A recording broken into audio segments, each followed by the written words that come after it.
Bem-vindas ao podcast Mulher 40 Mais em Pauta.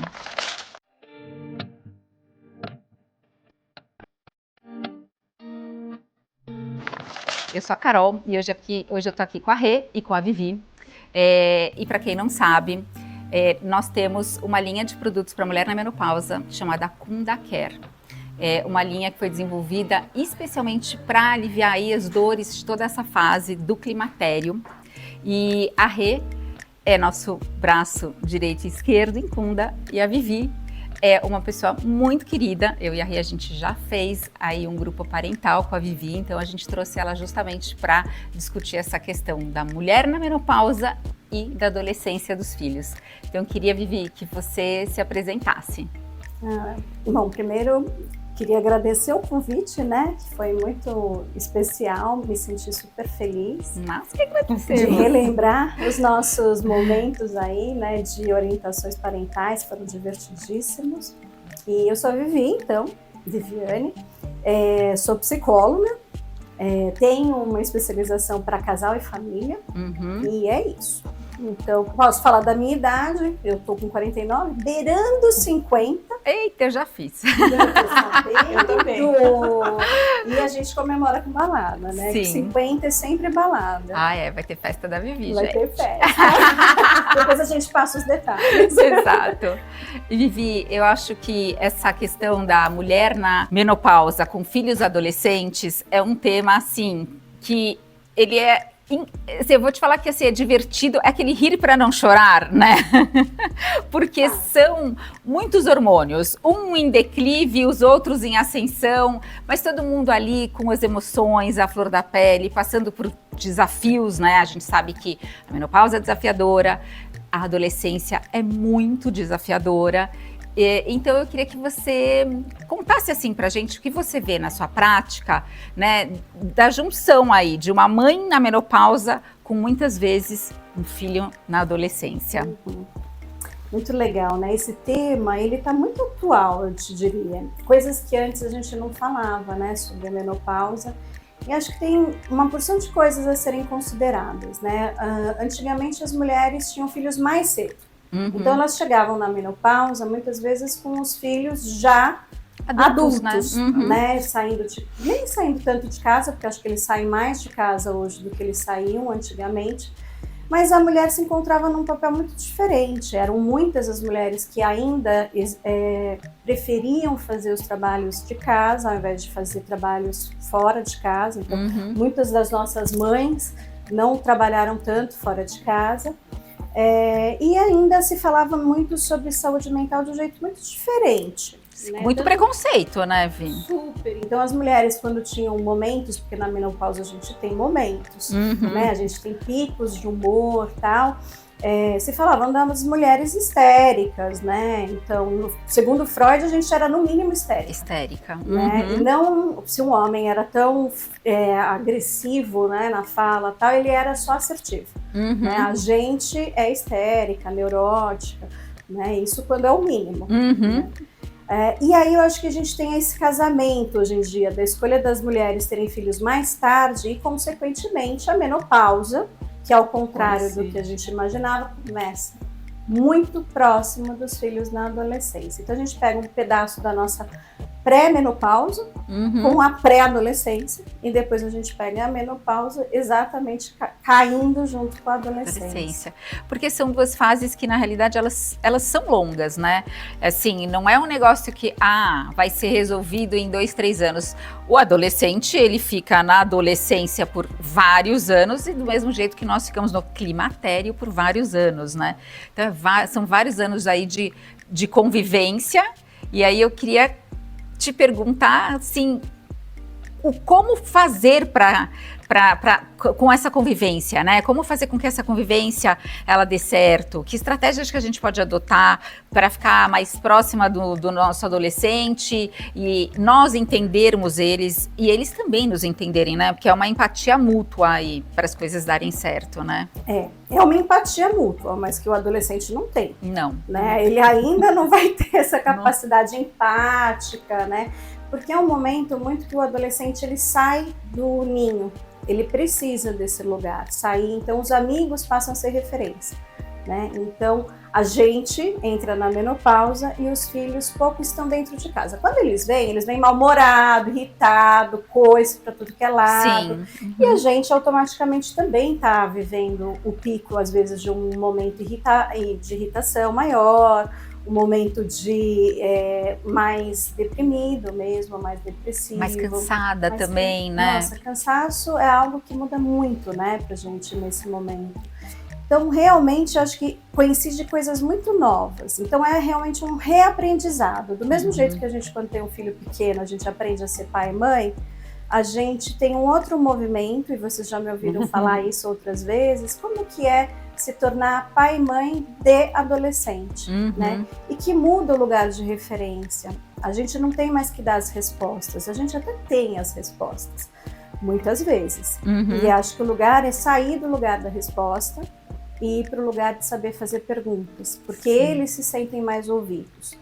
Mas a gente também está passando isso, né? Então acho que eu diria que tem algo que é muito curioso. Quando a gente fala dos hormônios na adolescência e dos hormônios na menopausa, quais são as grandes diferenças que eu acho que vale a gente pensar juntas aqui? Na menopausa eu já passei muito tempo de vida, então eu já sei um pouco de como eu sou. Eu estranho alguns sentimentos ou algumas sensações como o cansaço excessivo, a insônia, né? Tudo isso eu percebo, mas eu percebo num outro lugar de maturidade. Quando eu sou adolescente, os hormônios estão completamente descompensados, sem quase nenhuma maturidade emocional ainda. Sim. Então, como você contou, né, a adolescência hoje é vista como até os 24 anos. Então, ela começa, né, pré-adolescência lá perto dos 11, 12 anos e vai até os 24. Então, esse é o tempo que o cérebro de um adolescente demora para amadurecer. Então, eu diria que o maior desafio é a mãe e o pai entenderem que os filhos não têm a mesma maturidade. E aí, Vi, até interessante você falar isso, porque ontem eu estava com uma amiga tomando café e a gente estava discutindo isso. Porque hoje as crianças têm muito acesso. Elas, né? Então, uma adolescente hoje, ela acha que ela sabe absolutamente tudo. E, de fato, ela sabe muito mais do que a gente sabia na nossa época. Mas ela sabe tudo isso, mas ela nunca viveu tudo isso. Ela não tem experiência nenhuma de vida, né? Perfeito. E aí, assim, a teoria é muito diferente da prática, da aplicabilidade daquilo, né?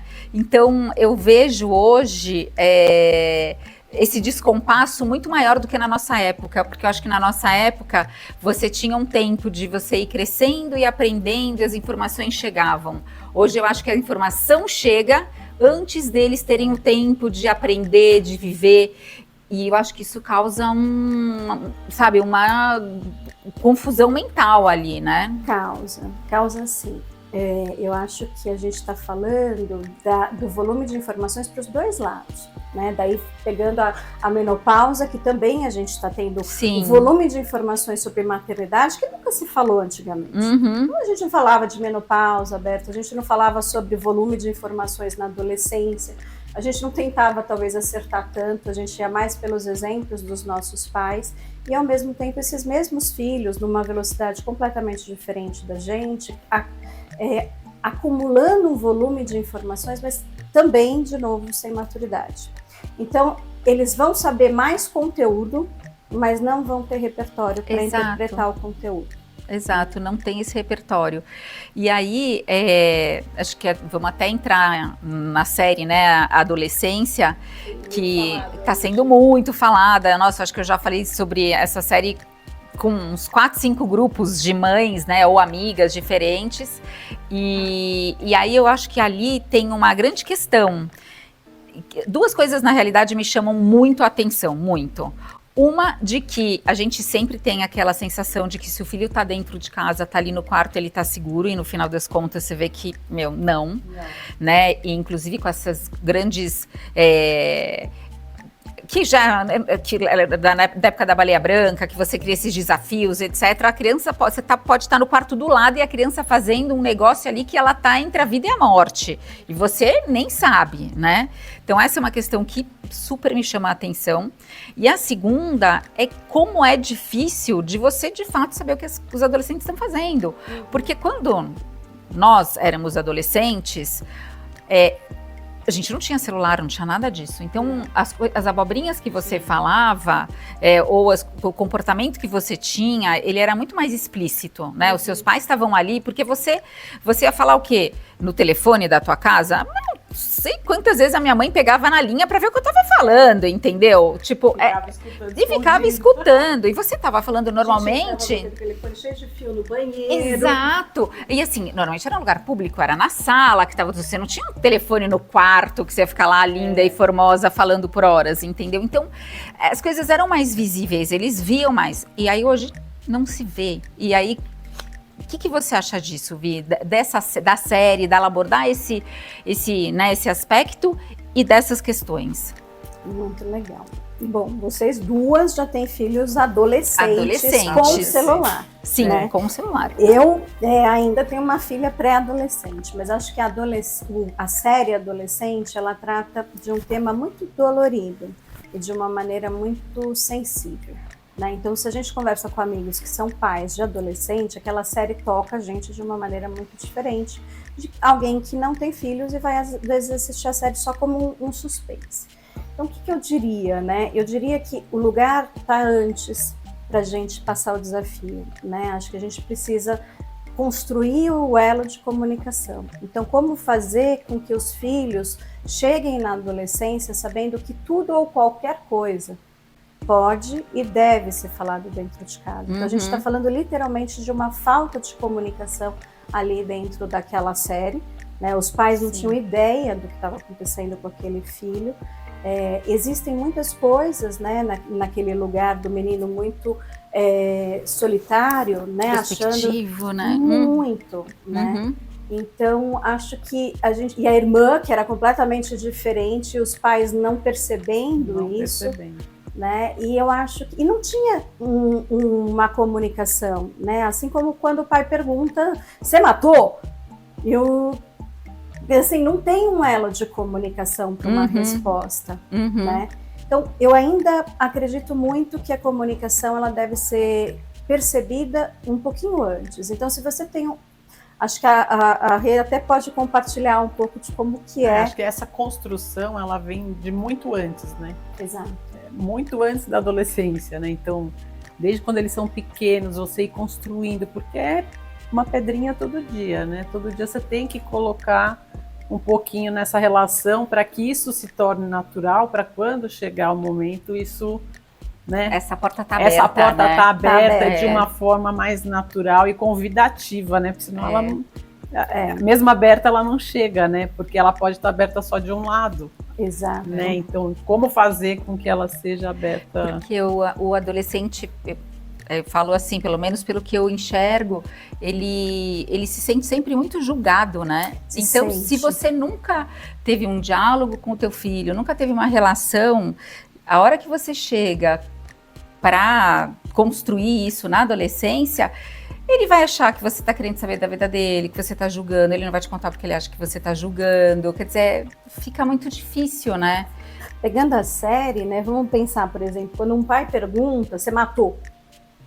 Né, assim, na lata. Bom, não existiu uma construção ali, mas se o pai constrói algo, né, vocês já me ouviram falar inúmeras vezes da comunicação não violenta, que serve para tudo na vida. Todas as relações, na verdade, todas né? As relações, exatamente. Mas muito especialmente com esses filhos, o lugar que a gente se coloca em questionar como ele se sentia. Se esse pai, ao invés de perguntar se matou, perguntasse, puxa, deve ter sido muito difícil para você. Eu não consigo nem imaginar que você passou por tudo isso sozinha. E começar mais lá embaixo, né? Você não chega nessa pergunta assim, de repente. Você tem que realmente ir construindo para a pessoa, para aquele adolescente poder ver que ele pode te responder. Né? Porque isso é uma inquisição, você está fazendo igual a polícia, entendeu? Então, mas era assim que a gente começava quando a gente pegava as crianças na escola. Então a gente pegava as crianças na escola, hoje tem um monte de dica, né? 50 perguntas para você fazer para o seu filho. Aliás, sempre é esse o tema, né?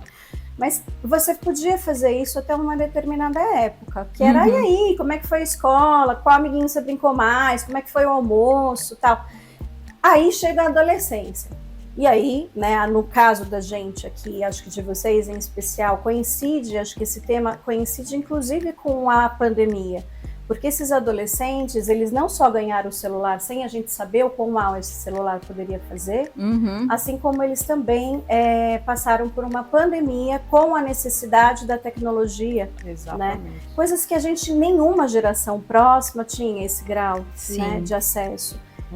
E aí, ele entra no carro hoje, vocês já devem viver isso, eles pegam o celular, porque não pode mais dentro da escola, e eles não falam nem boa tarde. Nada, imagina, entra e bate a porta. E já tá no celular, e assim, aí eles estão se comunicando super com os amigos, passa o final de semana, né, das 7 da noite até o final, a segunda-feira ele já vai pra escola com o amigo, mas com você não sabe nada. Nada. Da vida dele. Mas é até engraçado, eu lembro de uma vez, eu viajei com vários casais de amigos, e o Antônio e a Beatriz ainda eram pequenos, eles nem tinham celular na época, mas as meninas eram todas adolescentes, elas estavam em umas 6, todas amigas, na mesa do jantar, não era jantar, era café da manhã, mas na mesa de jantar, assim, e elas estavam falando com elas pelo celular. Exato. Gente, a gente olhava e falava assim, vocês estão uma na frente da outra. Por que vocês estão se falando pelo celular? E elas estavam, de fato, se falando pelo celular. Eu não sei se tem uma questão de que elas não queriam que a gente escutasse o que elas estavam falando, mas também não devia ser nada demais. Mas, tipo, sabe? Possivelmente, né? Que a gente não lembra, mas no trabalho a gente fazia isso. Quando tinham as baias maiores, a gente se mandava mensagens, e-mails. Então, ficava batendo os e-mails. E aí, então, é legal se comunicar por mensagem. No entanto, não da maneira obsessiva que se torna para o adolescente, para o jovem. Mas se for pensar, Vi, esse exemplo que você deu é uma coisa que, assim, que me chama a atenção. Você faz isso, mas você já é um adulto, você já está no teu trabalho, né? Você já, assim, é um negócio que eu quero dizer, e assim, normalmente você não vai poder chegar no meio do expediente e virar e falar, vamos fazer uma fofoca aqui, nós 3, nós 4. Mas é uma coisa que, assim, quando nós éramos adolescentes, isso nunca aconteceria, porque você não ia ter o telefone e você ia ter que conversar, né? E os seus pais iam escutar o que você estava falando. Você estava sempre exposta a essas conversas, né? Sim. Exato. Agora, quando a gente era adolescente, tinha algumas coisas, né? Então tinha ICQ, tinha outras tecnologias e a gente falava, mas para os nossos pais era algo tão diferente, porque eles não sabiam ligar o computador. Exato. Né? E também não era ainda o mundo como ele é hoje, com a aproximação de informações tão boas e ruins. Esse é o problema, né? O submundo dentro de uma rede social que hoje eles têm. Então, hoje os jovens têm cerca de 3 a 4 perfis, né? Então, o perfil que é para todo mundo ver, que daí lá são só as fotos bonitas, sorriso, o perfil pessoal do pessoal, que daí são só os amigos mais íntimos, aí e assim vai, né? E aí eu acho que voltando talvez para a questão da menopausa e a comunicação entre os pais, né? Porque assim, eu adoro brincar que a menopausa eu tô me sentindo adolescente de novo, né? Porque a minha adolescência foi legal, foi divertida, mas agora tá muito mais legal. Eu tô lidando com a menopausa dessa forma, cada um lida de um jeito. Sim. Quando comecei a sentir os calores, né? Quando comecei a perceber o meu cansaço e a minha insônia, foi o que mais me pegou. E aí, por que eu tô retomando isso com os jovens, né? Os jovens estão num fluxo ao contrário. Então, enquanto a gente está super cansado, eles estão super acelerados. Descobrindo sexualidade, descobrindo namoro, 50 mil... Eles conseguem conversar com 50 mil pessoas. E aí, é o lugar que, muitas vezes, a mulher percebe que a construção da relação com o marido, quando ele existe. Quando há um marido. Quando o casamento sobreviveu, né? Ele também precisa participar, porque realmente a mulher entra num outro nível hormonal que é cansativo mesmo. Noites mal dormidas e que na hora que você vai conversar, às vezes você não vai usar um tom que você gostaria. Mas aí eu também digo da comunicação não violenta, né? Quer dizer, tá tudo bem se você usou um tom ruim naquele momento e você chegar num outro momento e falar, puxa filho, desculpa. Errei, né? Errei. Né? e pedir uma ajuda para o marido, mas o marido, para ele, a gente está fazendo firula, né? Sim. Agora que os homens estão ouvindo falar sobre menopausa. Sobre menopausa. Porque se a gente falasse sobre menopausa, o máximo que chegava para eles era assim, sem sexo ou mulher irritada. Sim. Sim. E velhice, né? Essa coisa da velhice, né? Uma vez eu tava num jantar com outros 2 casais, né? E, assim, a minha menopausa aconteceu com 44 anos, foi uma menopausa medicamentosa, então foi super abrupta. Então eu falo dela, assim, de verdade, numa boa, sem problema nenhum. E aí tinha uma mulher, né, de um dos casais, bem mais velha do que eu. Então, tipo, era mais de 50 anos, muito difícil dela pelo menos não estar num climatério, vamos combinar assim. E aí o marido do lado, e aí eu comecei a falar de menopausa, e aí ele virou para ele e falou assim: mas você não tem nada disso, né? Tipo, não! Mas posso falar, ela ficou desconcertada e ela não respondeu, porque assim, ela não conversa com ele, então na cabeça dele ela não tem nada disso, ela não tinha falado nunca, não ia falar na frente de um monte de desconhecido, não, eu tenho. Mas é lógico que ela tem. Que mulher que não tem? Claro. Não existe mulher que não vai passar pela menopausa. Você pode até virar e falar, não vou ter tantos sintomas, eu não sinto isso, eu não sinto aquilo. Mas, assim, ela estava no climatério, né? Tem uma vontade, era de virar... Anos, exato, virar pro cara e falar assim, amigo, quantos anos que essa mulher tem? Tipo, que planeta que você habita, entendeu? Mas aí você pensa que ela não tem o direito de estar no climatério. Porque o jeito como aquela pergunta foi feita, gente, você não teria coragem de virar e falar, não, eu tô. Tipo... Então, é o lugar, né? Era a pergunta, né? Com um preconceito, sabe? Era um tom de preconceito tão grande, muito carregado dessa coisa, acho que da velhice, que assim, ela ficou desconcertada e não tinha que responder. Claro. E é muito da referência que ele tem, né? De mãe, né? De todos ali, né, que ficaram naquela situação, é daquela referência de antigamente, ninguém fala, nem se falava também há muito tempo atrás, então assim, fica esse lugar perdido ali, ela nem conseguiu colocar. Eu tenho uma grande amiga de 54 anos que fala, não, eu não tô na menopausa, eu não tô na menopausa. Tá bom, né?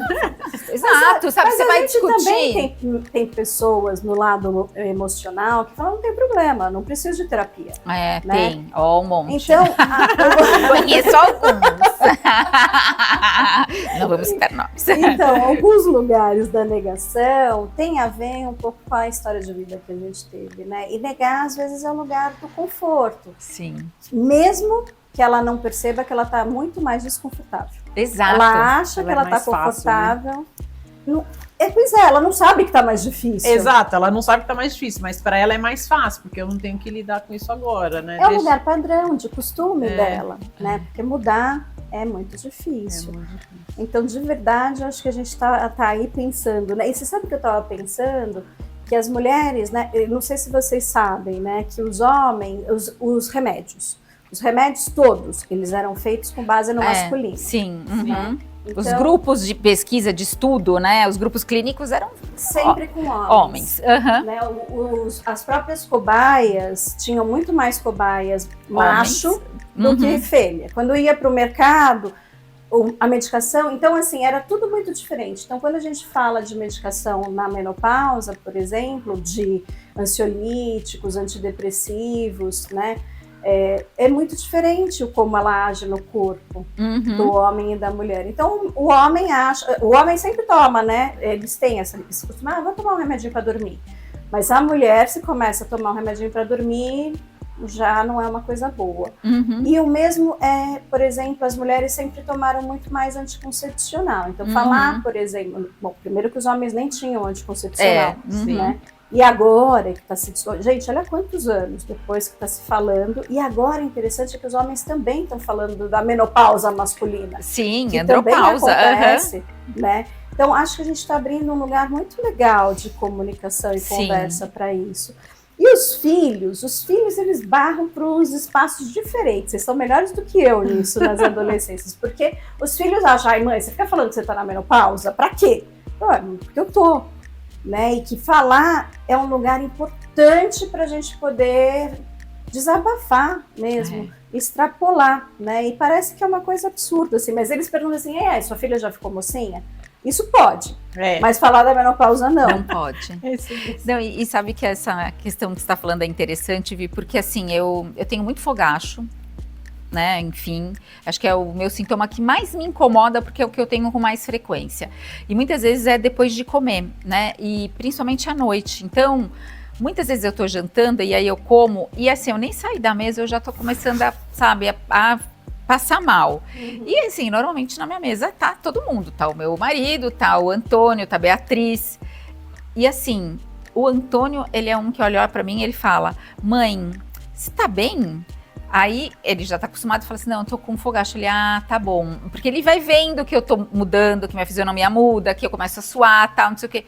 Gente, os outros dois nunca percebem, sabe? Então, também tem muito do olhar do outro, né? Do outro ter um olhar que ele olha pra você e tenta entender o que tá acontecendo e te enxerga, né? A personalidade deles, né? Então, quando a gente fala de um olhar como o do Antônio para você, é uma personalidade muito mais conectada no outro. Né? E talvez a Bia e o André não.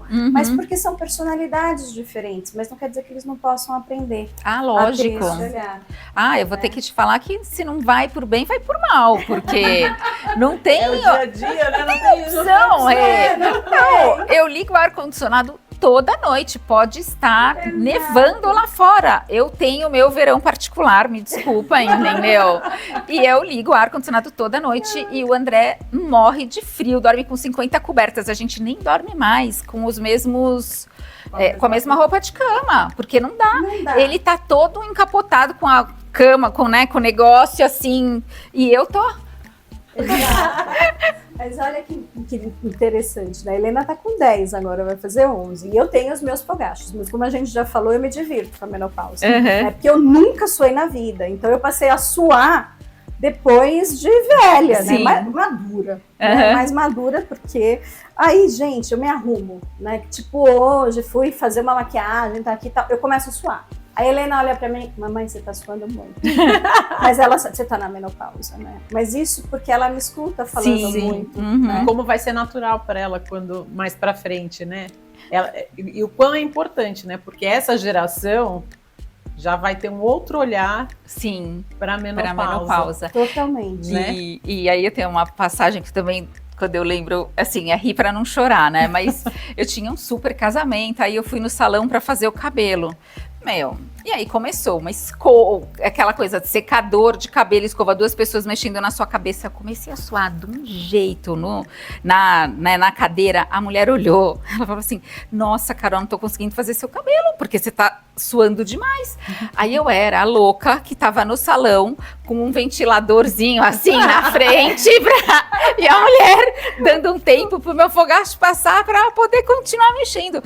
Gente, olha, só quem passa por essas coisas sabe o que é. Porque se você não passa, você acha que é exagero, mas não é. A mulher não conseguia pôr a mão na minha cabeça. Não, eu faço a maquiagem e já tô derretendo. Não é? Depois da maquiagem. Não tem jeito.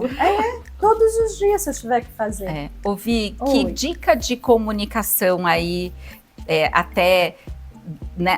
baseada na comunicação não violenta que você daria aí para as mães, porque não adianta, vão ser as mães, as mulheres na menopausa que vão implementar com os seus filhos, né? Porque os filhos não vão para os pais. Mas que dica que você daria aí para quem está nos ouvindo? Eu acho que o primeiro passo é você se colocar no lugar de que ele vai ter razão. O seu filho adolescente sempre terá razão, só que não. Né? E você vai, eventualmente, saber mais do que ele. Né? Mas no primeiro momento você finge que você acha que ele tem razão? Você tem que fingir, mas não é um fingimento ruim. É um fingimento curioso. É uma escuta, assim. É uma escuta curiosa. Então, a minha dica é, entre no modo curioso de ser. Não sei se você foi ou não uma criança curiosa, você e a Rê, mas agora é a hora de ser. Quando você é pai ou mãe de adolescentes. Então, todas as vezes que eles chegarem e falarem assim, nossa, o que aconteceu na escola? Nada. É mesmo? Tá bom. Então, puxa vida, mas nada mesmo, você não quer compartilhar 6 comigo? horas, né? Aquela hora que ele está chegando da escola não é o melhor momento, mas à noite você pode falar para ele, puxa, tava com saudade de você. Uhum. Queria só te deixar aqui um beijo. Dali alguns minutos, provavelmente ele vai pro seu quarto e falar, eu também tava com saudade de você. Sim. Porque ele precisa desse lugar do carinho. Então, esse é um lugar de uma comunicação não violenta. E entrar no lugar do curioso, né? Quando ele fala, tem que ir não sei o que lá, não sei o que lá, vou ter que organizar uma festa em casa, você compra comida, compra não sei o que lá.